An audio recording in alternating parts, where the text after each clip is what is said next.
سلوانے کی غرض سے بازار بھیجا۔ وہ مرید جب جوتا سلوانے کے لیے موچی کے پاس پہنچا تو موچی کے پاس پہلے ہی 2 سے 3 جوتے سلائی کے لیے پڑے تھے اور وہ موچی ان کی سلائی میں مصروف تھا۔ موچی نے جب جوتے پر غور کیا تو وہ جوتا انتہائی خوبصورت تھا، جس پر موچی نے پوچھا کہ یہ جوتا کس کا ہے؟ نظام الدین اولیاء کے مرید نے فرمایا کہ یہ جوتا اللہ کا ہے، جس پر وہ موچی بہت حیران ہوا اور اس نے دوبارہ پوچھا کہ یہ جوتا کس کا ہے؟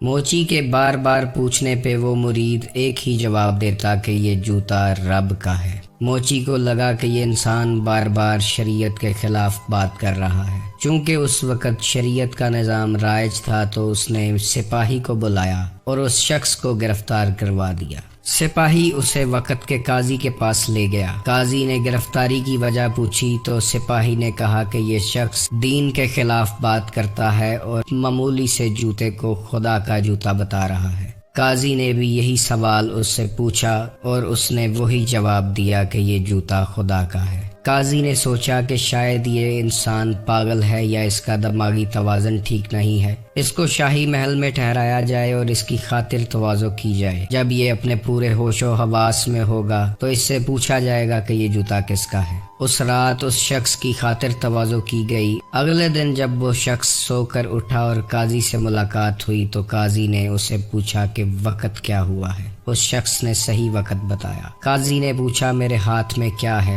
اس شخص نے جواب دیا کہ آپ کے ہاتھ میں ایک قلم ہے۔ قاضی نے سوچا کہ یہ قلم بھی ٹھیک بتا رہا ہے، وقت بھی ٹھیک بتا رہا ہے، اب اس سے پوچھتے ہیں کہ یہ جوتا کس کا ہے؟ تو اس نے جواب دیا کہ یہ جوتا رب کا ہے۔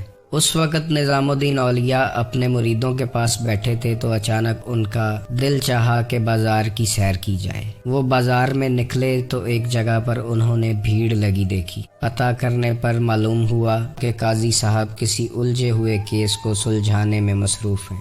جب آپ نے پوچھا کہ یہ شخص کیوں گرفتار ہے اور کیا کہتا ہے تو قاضی صاحب نے بتایا کہ ایک معمولی سے جوتے کو خدا کا جوتا بتا رہا ہے، جس پر نظام الدین اولیاء نے فرمایا کہ وہ جو کہہ رہا ہے وہ ٹھیک کہہ رہا ہے۔ نظام الدین اولیاء نے فرمایا کہ آپ قرآن پاک کو غور سے پڑھیں تو اللہ فرماتا ہے کہ کائنات، زمین و آسمان میں جو کچھ ہے سب اسی کا ہے۔ تو جب کائنات کی ہر چیز ہی اس کی ملکیت ہے تو پھر اس ملکیت میں سے آپ یہ جوتا کیسے نکال سکتے ہیں؟ نظام الدین اولیاء رحمۃ اللہ علیہ نے فرمایا کہ قاضی صاحب آپ کو اس شخص کے مقام کا بالکل اندازہ نہیں ہے۔ یہ شخص علم لدنی سے واقف ہے۔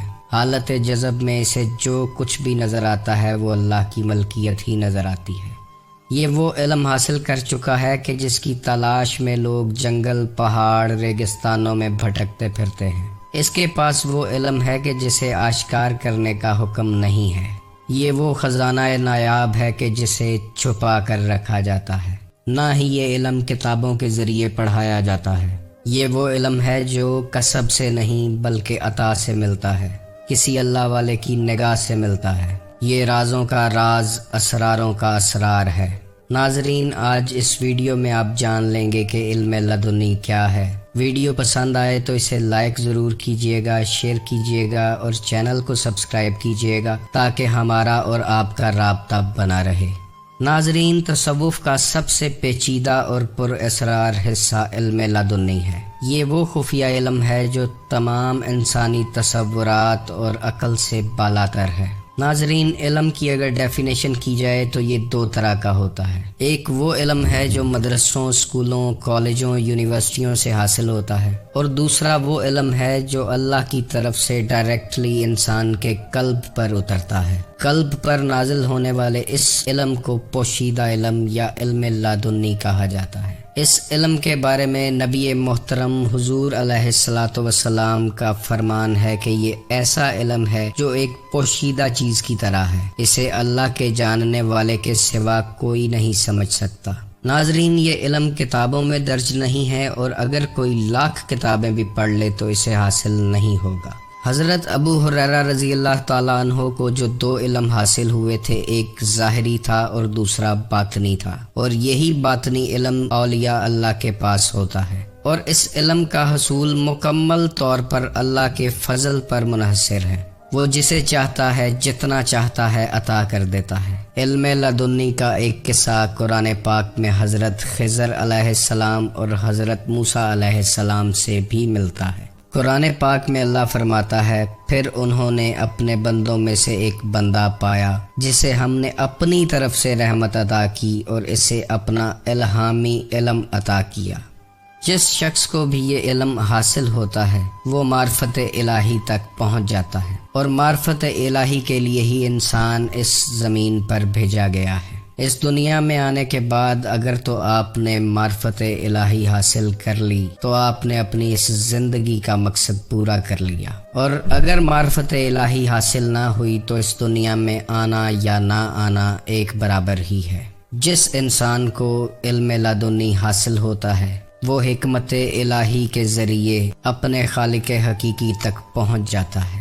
وہ اللہ کی نشانیوں کے ذریعے اللہ کو پہچان لیتا ہے، اور پھر جس کو وہ پہچان لیتا ہے اس کی عبادت میں مشغول رہتا ہے۔ یہ وہ علم لدنی ہے جو برگزیدہ اولیاء کو عطا کیا گیا ہے، اور اولیاء اللہ کی زندگی کا واحد مقصد صرف یہ ہوتا ہے کہ جب انسانیت گمراہ ہو جائے، صراط مستقیم سے ہٹ جائے، تو اسے سچائی اور محبت کی راہ پر گامزن کیا جا سکے۔ یہی وہ علم لدنی ہے کہ جس کے ذریعے انسان اللہ کے ساتھ مستقل رابطے میں رہتا ہے۔ جب کوئی شخص یہ علم حاصل کر چکا ہوتا ہے تو اسے خالق کائنات کی طرف سے تمام مخلوقات پر غالب کر دیا جاتا ہے۔ مختلف قسم کی کرامتیں اور اختیارات اسے دے دیے جاتے ہیں۔ علم لدنی میں اللہ تعالیٰ سے رابطے کے 4 ذریعے ہیں، جن میں پہلا ذریعہ وحی ہے، اور یہ صرف اللہ تعالیٰ کے برگزیدہ انبیاء علیہ السلام کے لیے مخصوص ہے۔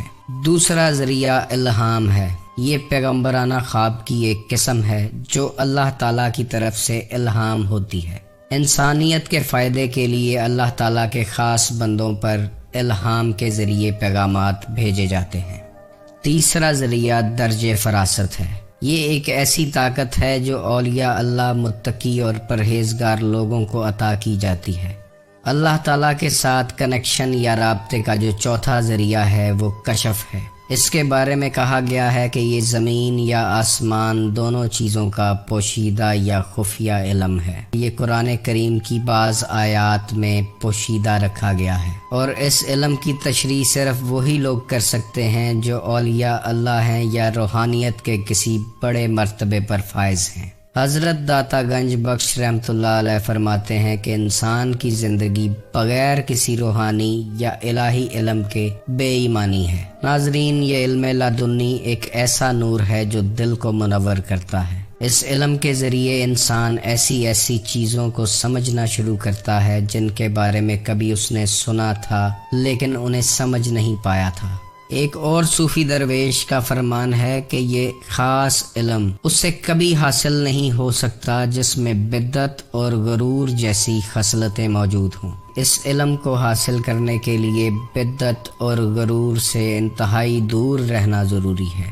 جس طرح نبی کو حکم ہوتا ہے کہ اپنی نبوت کا اعلان کرے، اسی طرح ولی اللہ کو حکم ہوتا ہے کہ اپنی ولایت کو پوشیدہ اور چھپا کر رکھے۔ جو شخص اس علم کا متلاشی ہو اس میں مضبوط ہمت، قوت ارادی اور بردباری ہونی چاہیے کہ جب وہ آسمانی رازوں کو جان چکا ہو تو ان رازوں کی حفاظت کر سکے۔ اللہ کے دوست اللہ کے رازدار ہوتے ہیں، اور رازدار اسی شخص کو بنایا جاتا ہے جس میں راز کو راز رکھنے کی طاقت موجود ہو۔ حضرت جنید بغدادی رحمۃ اللہ تعالیٰ علیہ فرماتے ہیں، ہزار افسوس اس عاشق پر جو اپنے معشوق یعنی کہ اللہ کی محبت میں دیوانہ ہے، لیکن جب وہ اللہ تعالیٰ کے بے شمار رازوں اور خوبصورتیوں کو دیکھتا ہے تو دوسروں پر ظاہر کرتا ہے، یعنی کہ خالق کا راز مخلوق میں آشکار کرنا خالق کی توہین ہے۔ ناظرین، یاد رکھیں، جب اللہ تعالیٰ کسی کو ولایت کا تاج پہنانا چاہتا ہے